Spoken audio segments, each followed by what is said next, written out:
నాథ్ గారు,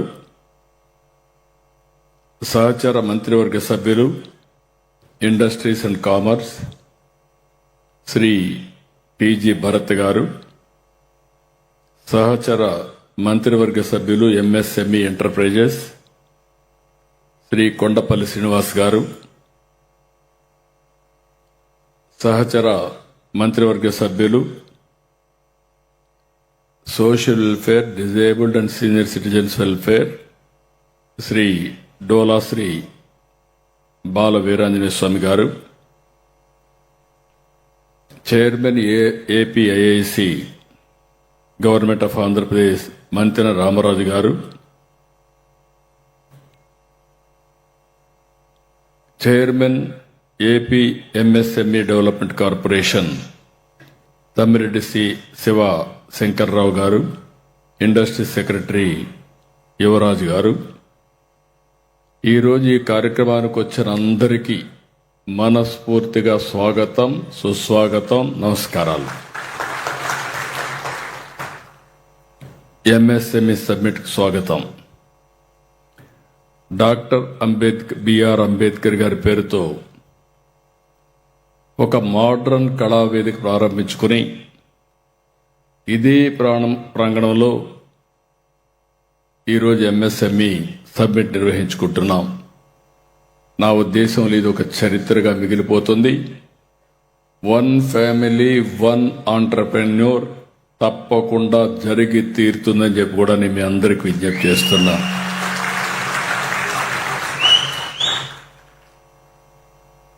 అధికారిక కార్యక్రమాలకు, వేడుకలకు, సమావేశాలకు, జాతీయ అంతర్జాతీయ సదస్సులకు ఆధునిక సౌకర్యంతో నిర్మించిన అంబేద్కర్ కన్వెన్షన్ సెంటర్ చాలా బాగా ఉపయోగపడుతుంది. కన్వెన్షన్ సెంటర్ 4.43 ఎకరాల్లో 1,45,000 చదరపు అడుగుల విస్తీర్ణం నిర్మించాం. 1,500 మంది ఒకేసారి హాజరై కార్యక్రమాలు నిర్వహించుకునేందుకు అవసరమైన సౌలభ్యం ఈ కన్వెన్షన్ సెంటర్లో ఉపయోగపడుతుంది. ఇప్పుడే నేను మొత్తం తిరిగాను, చాలా బాగా వచ్చింది. ఈ కన్వెన్షన్ హాల్ని ఈ విధంగా తీర్చిదిద్దిన ప్రతి ఒక్కరిని మనస్ఫూర్తిగా అభినందిస్తున్నా. Congratulations, excellent work.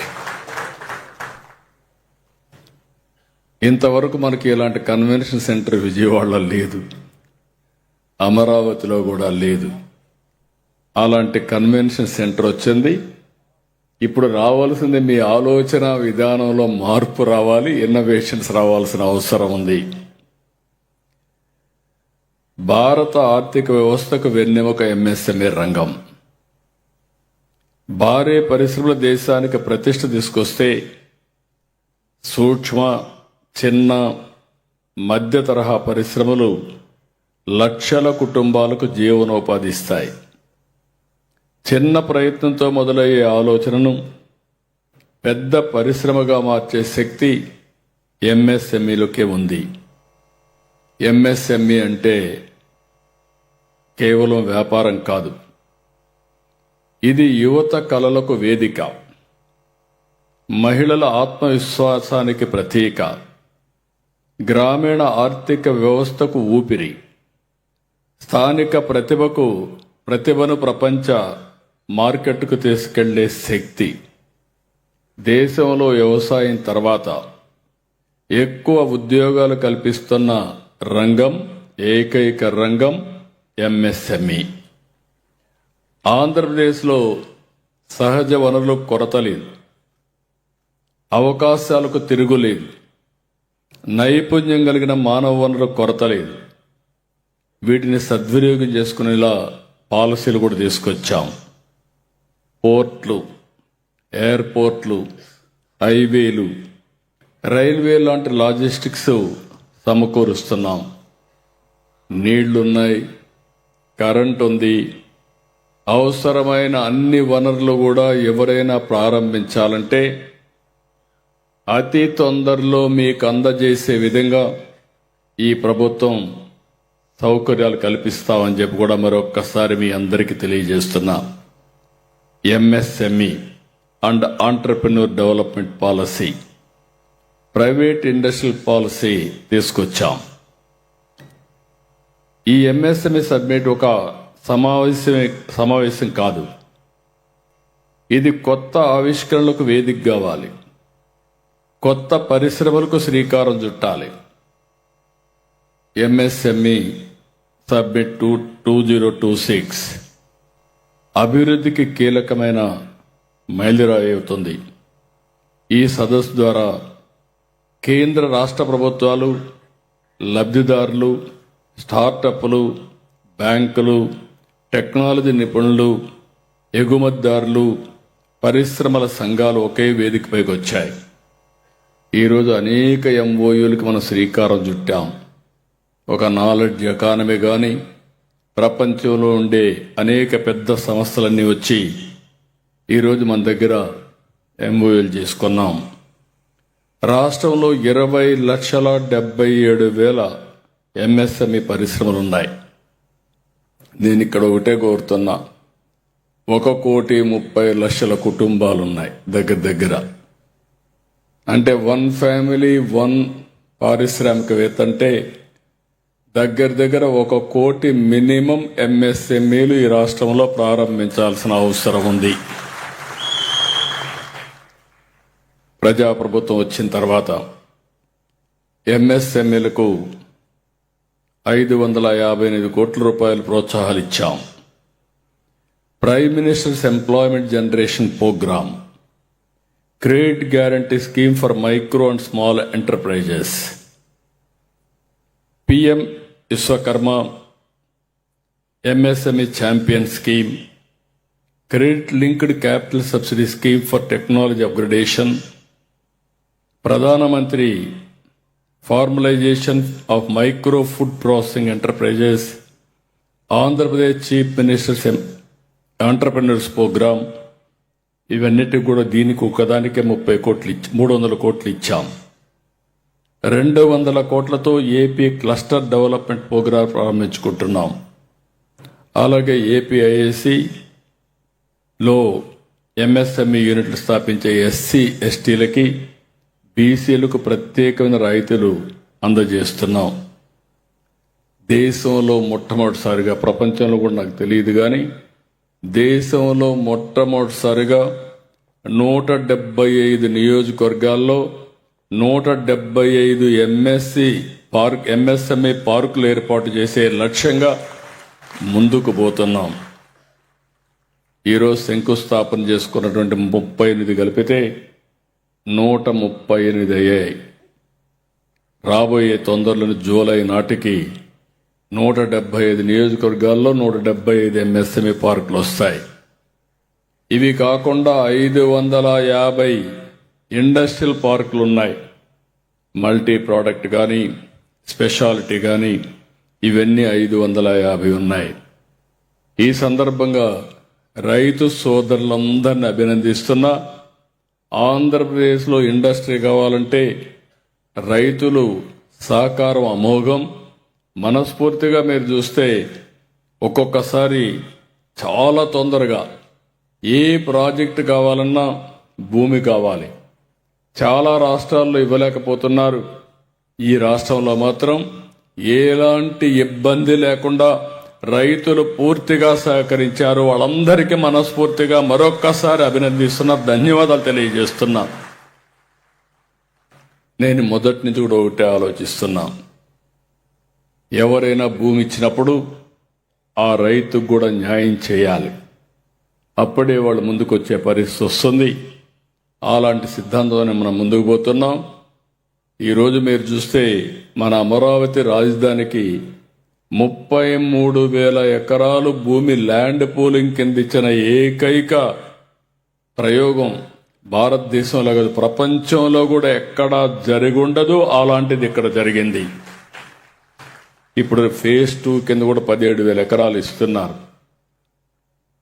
దానివల్ల మీరు చూస్తే భూమి ఇచ్చిన రైతులు నష్టపోవడం లేదు, అభివృద్ధి చాలా బాగా జరిగే పరిస్థితి వస్తూ ఉంది. ఇంకొక పక్కన జూన్ 2024 నుంచి ఇప్పటి వరకు 2953 ఎంఎస్ఎంఈ యూనిట్లు రాగా వాటి ద్వారా దగ్గర 4,68,000 కోట్ల రూపాయలు పెట్టుబడులు పెట్టాం. ప్రైవేట్ ఎంఎస్ఎంఈ పార్కుల ఏర్పాటుకు ఎవరైనా రైతులు ముందుకొస్తే, ప్రైవేట్ వ్యక్తులు ముందుకొస్తే వారికి కూడా ఇన్సెంటివ్స్ ఇస్తాం. అవన్నీ కూడా మీరు గుర్తుపెట్టుకోవాల్సిన అవసరం ఉంది. ఇక్కడే శ్రీ సిటీ ఉంది. దేశంలో నెంబర్ 1 పార్క్గా ఈరోజు శ్రీ సిటీ తయారైందంటే దానికి కారణం అక్కడ డెవలప్ చేసే మేనేజ్మెంట్ అని చెప్పి నేను మీకు తెలియజేస్తున్నా. అలాంటి వాళ్ళు ముందుకు రావాల్సిన అవసరం ఉంది. 1 ఫ్యామిలీ 1 ఆంటర్ప్రెన్యూర్ లక్ష్యం. పోయిన సంవత్సరం ఒక మెసేజ్ ఇచ్చాం. డాక్రా సంఘాలు నాకు దగ్గర, నేనే ఆ డాక్రా సంఘాలను ఏర్పాటు చేశాం. వాళ్ళ మీద నాకు ఒక విశ్వాసం, ఒక నమ్మకం కూడా. ఈరోజు వాళ్ళ దగ్గర మీరు చూస్తే 28,000 కోట్ల రూపాయలు కార్పస్ ఉంది, సేవింగ్స్ ఉన్నాయి. 50,000 కోట్ల రూపాయలు రుణాలు తీసుకొని ఒక్క పైసా కూడా ఎగ్గొట్టకుండా 99.9% రికవరీ ఉంది. ఇక్కడుండే పారిశ్రామికవేత్తలందరినీ ఒకటే కోరుతున్నా, ప్రాస్పెక్టివ్ ప్రజెంట్ అసోసియేషన్స్ కూడా విశ్వసనీయత చాలా ముఖ్యం. డబ్బులు తీసుకున్నప్పుడు ఆ డబ్బులు సుజావుగా కరెక్ట్గా కడితే తక్కువ వడ్డీకి ఈజీగా డబ్బులు వస్తాయి. ఒకప్పుడు ఇలాంటి తెలియకుండా చాలా ఇబ్బంది పడేవాళ్ళు. ఇప్పుడు క్రెడిట్ రేటింగ్ కూడా చాలా ముఖ్యం. గవర్నమెంట్కి కావచ్చు, వ్యక్తులకు కావచ్చు, ప్రత్యేకంగా పారిశ్రామికవేత్తలకు ఇది చాలా అవసరం. అందుకే పోయిన సంవత్సరం 1,00,000 మంది డాక్రా సభ్యురాలని ఆంటర్ప్రెన్యూర్గా చేశాం. ఈ సంవత్సరం 5 లక్షల మంది పారిశ్రామికవేత్తలుగా డాక్రా సంఘాలని తయారు చేస్తున్నాం. మహిళా స్వయం సహాయ సంఘాల ఉత్పత్తులన్నిటికీ కామన్ బ్రాండ్ పేరు తీసుకొచ్చాం.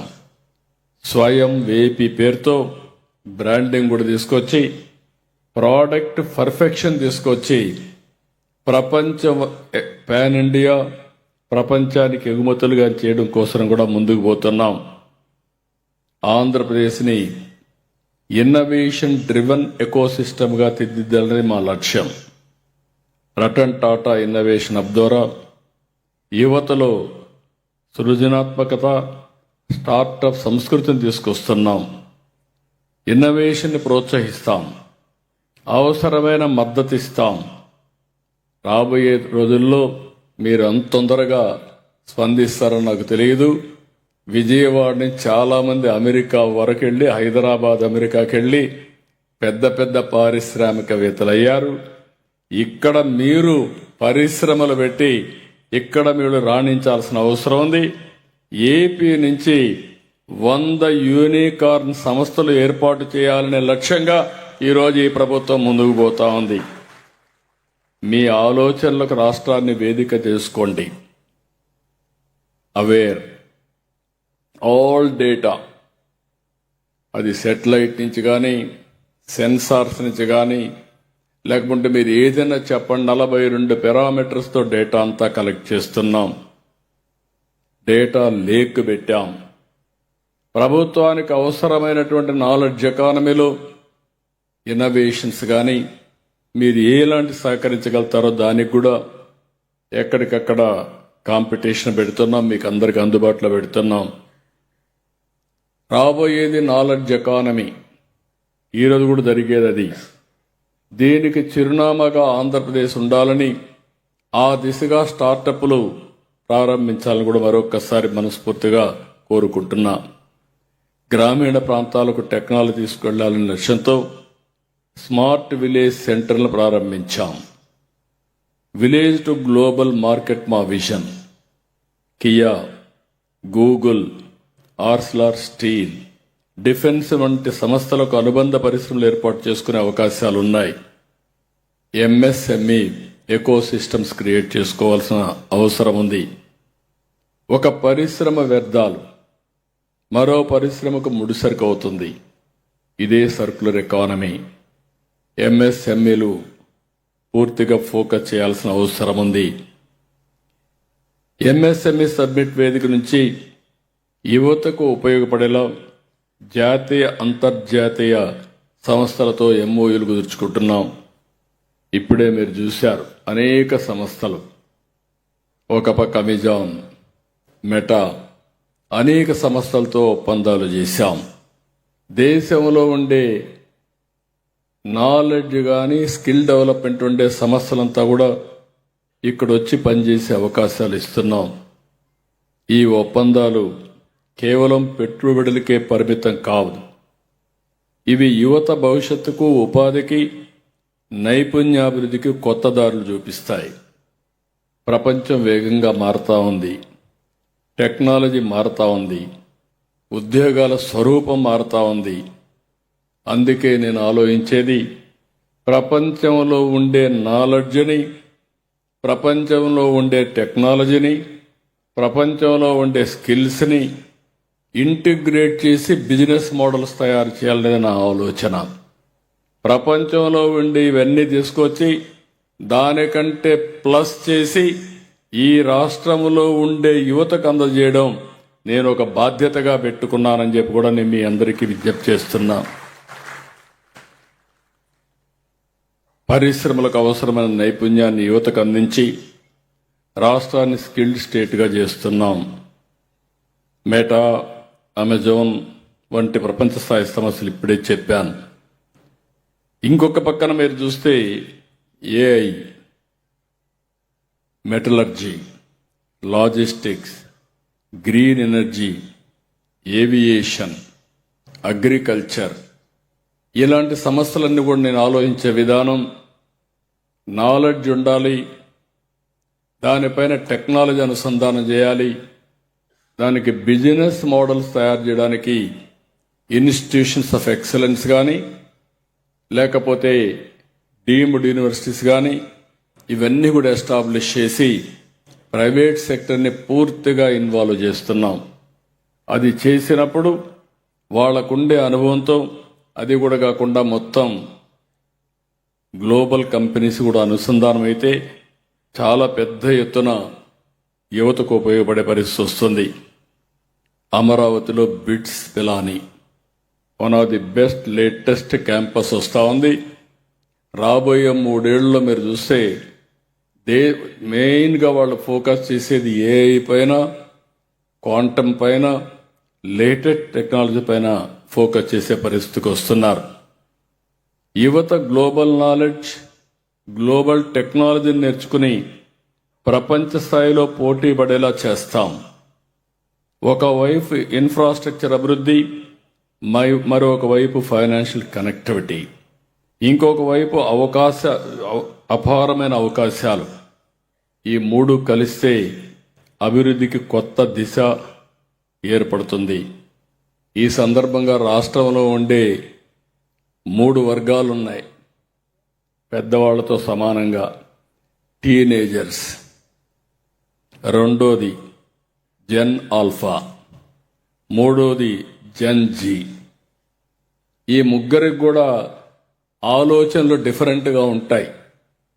జనరేషన్కు యాస్పిరేషన్లు మారుతూ ఉంటాయి.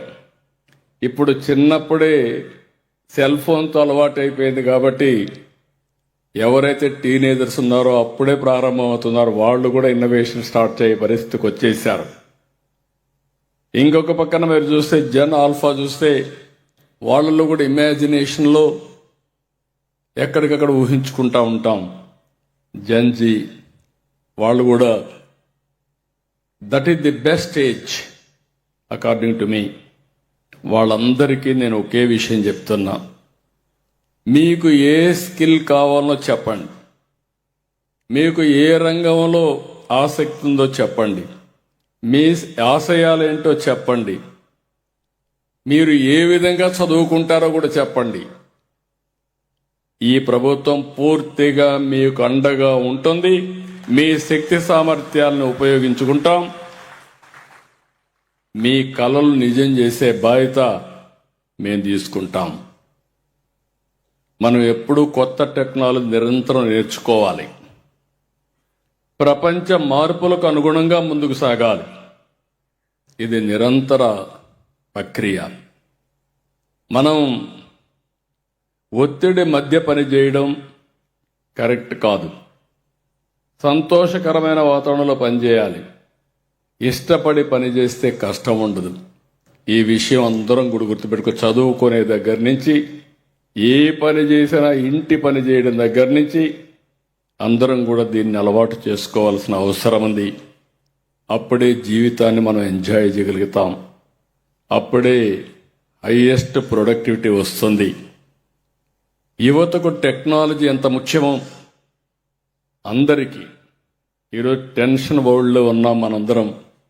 మనందరికీ యువతకు కానీ మనకు కానీ టెక్నాలజీ అవసరం. అదే సమయంలో ఆధ్యాత్మిక దృక్పథం కూడా అవసరం. ఈ విషయాన్ని పదే పదే నేను ఎందుకు చెప్తున్నానంటే, వ్యక్తి అభివృద్ధి ఆధ్యాత్మిక సమతుల్యత కలిగి ఉన్నప్పుడే జీవితం అర్థవంతం అవుతుంది.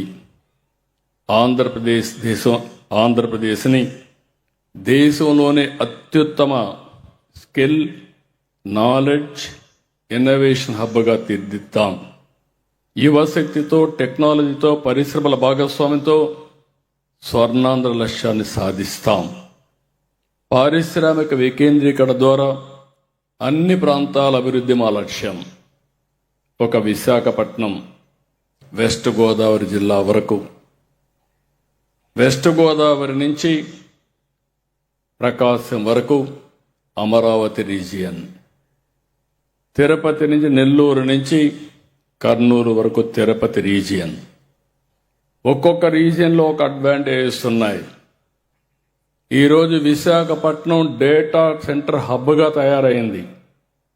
మీరు ఊహించుకుంటే నాకే ఆశ్చర్యం వేస్తుంది. ఇండియాకు నెంబర్ 1 కాకుండా ప్రపంచానికే డేటా సెంటర్లో హబ్గా తయారయ్యే అవకాశం విశాఖపట్నానికి వచ్చే పరిస్థితి వచ్చింది. ఏఐ వస్తూ ఉంది, అనేక కంపెనీలు వస్తున్నాయి. ఈరోజు స్టీల్ సిటీ వస్తూ ఉంది, అల్యూమినియం సిటీ వస్తూ ఉంది. రేర్ మినరల్స్, ఎర్త్ మినరల్స్ ఏవైతే ఉన్నాయో అవన్నిటికి హబ్గా, కేంద్రంగా తయారయ్యే పరిస్థితి వచ్చింది. టూరిజం, ఫార్మా ఇవన్నీ పెద్ద ఎత్తున పోతున్నాం. ఇక్కడికి వస్తే అమరావతి రాజధాని, quantum first computer, quantum computer డిసెంబర్కి వస్తుంది. బిల్డింగ్ కూడా కడుతున్నాం. నేను క్వాంటమ్ కంప్యూటర్ తేవాలని ప్రయత్నం చేస్తే దానికే 5 దేశాల్లో మనం ఒకరైతే, ఇప్పుడు క్వాంటమ్ కంప్యూటర్ మేమెందుకు తయారు చేయలేమని మన వాళ్ళు ముందుకొచ్చి క్వాంటమ్ కంప్యూటర్లు తయారు చేసే కేంద్రంగా అమరావతి తయారవుతా ఉంది. ఇకపోతే Rayalaseema, drone, space, aerospace, automobile, electronics, green energy, steel, cement అన్నీ వచ్చే పరిస్థితి వచ్చింది. మొన్నే మీరు చూశారు ఈ ప్రభుత్వం ఏ విధంగా పనిచేస్తుందో. 36 రోజుల్లో 5th జనరేషన్ ఫైటర్ జెట్ పరిశ్రమ ఏపీకి తీసుకొచ్చిన ఘనత ఈ ప్రభుత్వానికే దక్కింది. అంటే పని ప్రారంభించి 36 రోజుల్లో కంప్లీట్ చేశాం. రేపు పుట్టపర్తి నుంచి బెంగళూరు వరకు డిఫెన్స్ కారిడార్ హబ్గా తయారవుతుంది. డిఫెన్స్కి అవసరమైనటన్నీ అక్కడే తయారు చేయబోతున్నాం. ఆ తర్వాత విమానాల తయారీకి కూడా ఇది కేంద్రంగా తయారవుతుంది. మొట్టమొదటిసారిగా భారతదేశానికి విమానాలు తయారు చేయడానికి యాంక్సిలరీ పరిశ్రమలకి కేంద్రంగా తయారవుతుంది. ఎంఎస్ఎంఈల విషయంలో మరింత వేగంగా ప్రభుత్వం స్పందిస్తుంది, సహకరిస్తుంది. అందులో భాగంగానే ఎంఎస్ఎంఈలకు భూ కేటాయింపులు జరిపే అధికారం కలెక్టర్స్కి ఇచ్చాను. కలెక్టర్లు కూడా పోటీ పెట్టాం. మీరు ఎన్ని ఎంఎస్ఎంఈ పార్కులు తెస్తారు, ఎంత బిజినెస్ను ప్రమోట్ చేస్తారో పోటీ పెట్టాం. ఏ విధంగా మీరు ముందు తీసుకుపోతారో కూడా పెట్టాం. ఇంకొక పక్కన 40,000 కోట్ల రూపాయలు, 1,00,000 కోట్ల రూపాయలతో ప్రభుత్వం 40,000 కోట్లు పెడుతున్నాం. 60,000 కోట్ల రూపాయలు ప్రైవేట్ పెట్టుబడులు వస్తాయి. రాయలసీమని హార్టికల్చర్ హబ్గా తయారు చేస్తున్నాం. ఇంకొక పక్కన మీరు చూస్తే temple tourism, eco tourism, beach టూరిజానికి ఏపీ బెస్ట్ డెస్టినేషన్. అందరం గోవాకి వెళ్తున్నాం. గోవాకు మించిన ప్రదేశం సూర్యలంక మనకు ఒకటి ఉంది. రాబోయే రోజుల్లో గోవా కంటే మెరుగైన టూరిజం హబ్గా సూర్యలంక తయారవుతుంది. ఇంకొక పక్కన మీరు చూస్తే పోలవరం పూర్తయిన తర్వాత పాపికొండలు, అక్కడి నుంచి మీరు భద్రాచలం పోయిస్తే ఆ అనుభవమే డిఫరెంట్గా ఉంటుంది. మరో గ్రాండ్ కెనన్ గండికోట, ఇలాంటివన్నీ కూడా one of the best places మన దగ్గర ఉన్నాయి. ఇంకొక పక్క మీరు చూస్తే మన రాష్ట్రంలో శక్తి పీఠాలున్నాయి, పంచారామాలున్నాయి, జ్యోతిర్లింగంతో సహా అనేక దివ్యక్షేత్రాలుండే రాష్ట్రం. ప్రతిదీ పెట్టుబడికి అనుకూలమే. రాష్ట్రంలో సమృద్ధిగా ఖనిజ వనరులున్నాయి. వీటి వాల్యూ అడిషన్ ఇచ్చే పరిశ్రమల స్థాపనకు సహకరిస్తాం. ఒకసారి ఒప్పందం చేసుకున్నాక మీ పరిశ్రమ ప్రభుత్వ పరిశ్రమగా వస్తుంది. అక్కడి నుంచి మీతో కలిసి పనిచేస్తాం. 28 పాలసీలతో, సంస్కరణలతో రాష్ట్రానికి పెట్టుబడులు పెద్ద ఎత్తున వస్తున్నాయి. 23 నెలలు, 23 లక్షల కోట్ల రూపాయలు, 23 లక్షల మందికి ఉద్యోగాలు తీసుకొచ్చిన ఘనత ఒక్క ఎన్డీఏ ప్రభుత్వానికే దక్కింది. అంటే నెలకు లక్ష ఉద్యోగాలకు శ్రీకారం చుట్టాం. ఇంకొక పక్కన ఉమ్మడి రాష్ట్రంలో ఐటీతో తెచ్చిన ఒక్క పాలసీ, తెలుగు జాతి ప్రతిభ ప్రపంచం గుర్తింపు తెచ్చింది.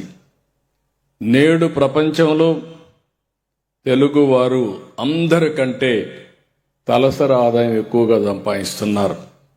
అంటే ఒక్క పాలసీ 25 సంవత్సరాల్లో పెను మార్పులకి దారి తీసింది. ప్రధానమంత్రి నరేంద్ర మోడీ గారు చిప్ టు షిప్ అన్నారు. రెండోది 2047కు వికసిత్ భారత్ తయారు చేశారు. అదే స్ఫూర్తితో మనం కూడా స్వర్ణ ఆంధ్రప్రదేశ్ 2047 తయారు చేసుకున్నాం. దీనికి మీకు ఒకటే విజ్ఞప్తి చేస్తున్నా, తెలుగు జాతి 2047కి ప్రపంచంలోనే నెంబర్ 1గా తయారు కావాలనేది నా ఆకాంక్ష. ఈ రాష్ట్రం దేశంలో నెంబర్ 1గా తయారు కావాలనేది ఒక లక్ష్యం. ఈరోజు మనం చేసుకున్న ఒప్పందాలు కేవలం పేపర్ మీదనే కాదు, ప్రతిదీ గ్రౌండ్ ఏరియాగా చేస్తాం. ఎంత వేగంగా ప్రాజెక్టులు వస్తున్నాయో అంతే వేగంగా ప్రాజెక్టులు గ్రౌండ్ అవుతాయి. నేను కొత్తగా ఒకప్పుడు ఈజ్ ఆఫ్ డూయింగ్ బిజినెస్ మాట్లాడాను. ఇప్పుడు స్పీడ్ ఆఫ్ డూయింగ్ బిజినెస్ మాట్లాడుతున్నాం. అదే మరి గవర్నమెంట్లో కూడా స్పీడ్ ఆఫ్ డెలివరింగ్ గవర్నెన్స్ మాట్లాడుతున్నాం. ఇంకొక పక్క మీరు చూస్తే మీరు ఎవ్వరు కూడా ఎక్కడికి రావాల్సిన పని లేదు.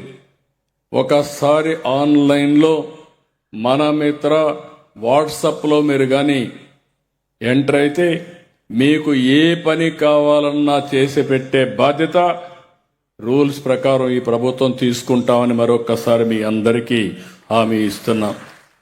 సైనింగ్, గ్రౌండింగ్, ఓపెనింగ్ 3 కూడా మా మోటో. మీరు కలిసి రండి. మళ్ళీ చెప్తున్నా, ఒక పద్ధతి ప్రకారం పనిచేద్దాం. ఈరోజు ఈ బిల్డింగ్ చూశారు. గడిచిన ప్రభుత్వం ఈ బిల్డింగ్ను కట్టకుండా పాడుబడిన గోడలతో వదిలిపెట్టారు. నేను చూసినప్పుడు ఒక మాట చెప్పాను, పిలిపించాను మా ఆఫీసర్ని. ఇది తొందరలో పూర్తి చేయాలని చెప్పాను. దానికి కావాల్సిన డైరెక్షన్స్ ఇచ్చాను. ఈరోజు ఈ యొక్క బిల్డింగ్ చూస్తే, బిఆర్ అంబేద్కర్ కన్వెన్షన్ సెంటర్ చూస్తే, ఆధునికమైన వసతులు, తెలుగు సంస్కృతి సాంప్రదాయాలు ఉట్టిపడే విధంగా, ఎటు చూసినా మన వారసత్వాన్ని గుర్తు చేసే విధంగా ఈ యొక్క కన్వెన్షన్ సెంటర్ని తీర్చిదిద్దారు. దాన్ని చూసినప్పుడు నాకు ఎంతో తృప్తి వచ్చింది. రాబోయే రోజుల్లో ఇలాంటివి ఇంకొక 5 నిర్మాణం చేసి రాష్ట్రమంతా కూడా ఎక్కడికక్కడ కల్చరల్ ప్రోగ్రామ్స్ కానీ, ఈవినింగ్ అయితే కల్చరల్ ప్రోగ్రామ్స్ కానీ, అదే మరి కన్వెన్షన్స్ కానీ, సభలు సమావేశాలు, జాతీయ అంతర్జాతీయ సమావేశాలు కూడా పెట్టుకునే పరిస్థితి వస్తుంది. అన్నీ తీసుకొస్తున్నాం, అన్ని విధాలా సహకరిస్తున్నాం. అయితే మీలో చైతన్యం రావాలి, పట్టుదల మీలో పెరగాలి. అదే మరి అందరం కూడా కొన్ని ప్రిన్సిపల్స్ పెట్టుకోవాలి. వాల్యూ బేస్డ్ ఎథిక్ దాన్ని ఆలోచించి ఎథిక్స్ బేస్డ్గా పనిచేయగలిగితే ఏ మాత్రం కూడా వెనక్కిపోయే పరిస్థితి ఉండదు. దయచేసి మళ్ళీ మిమ్మల్ని అందరినీ కోరుతున్నా, ఇది ప్రారంభం మాత్రం. రాబోయే రోజుల్లో 1 ఫ్యామిలీ 1 ఆంటర్‌ప్రెన్యూర్గా తయారు చేసే వరకు ఈ ప్రభుత్వం మీకు అండగా ఉంటామని మరొక్కసారి హామీ ఇస్తూ మీ అందరికీ నమస్కారాలు. జై భారత్, జై తెలుగు తల్లి, జై హింద్.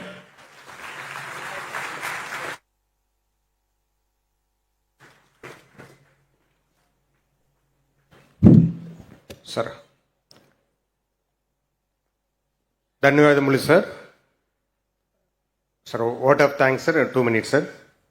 ఈరోజు ఈ ప్రాంగణంలో మన ఒక ఎంఎస్ఎంఈ సమ్మిట్ మన హానరబుల్ చీఫ్ మినిస్టర్ గారు ఆధ్వర్యంలో పెట్టుకుంటున్నాము సార్. ఇక్కడ ఈ స్టేజ్లో సార్ మనకు మన ఎంఎస్ఎంఈ పార్క్లో అలాట్ చేసిన కొత్త అలాటీస్ ఉన్నారు సార్.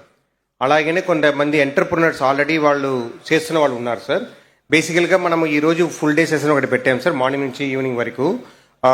మనకు మన తమరు చూసిన స్టాల్స్లో ఉన్న వాళ్ళు కొంతమంది వాళ్ళందరూ కూడా సార్ ఇక్కడ వీళ్ళకి క్లాసెస్ ఇస్తారు sir. They will also awareness class పెడతాం సార్. ఈ మెంటర్ వీళ్ళని చూసి వాళ్ళు కూడా కొద్దిగా ప్రోత్సాహం చేసుకుని ముందుకు వెళ్తారనేది ఉద్దేశం sir. So I request all the people to SIT down for 2 minutes. We have national anthem also. 2 నిమిషం కూర్చోవాలి. సో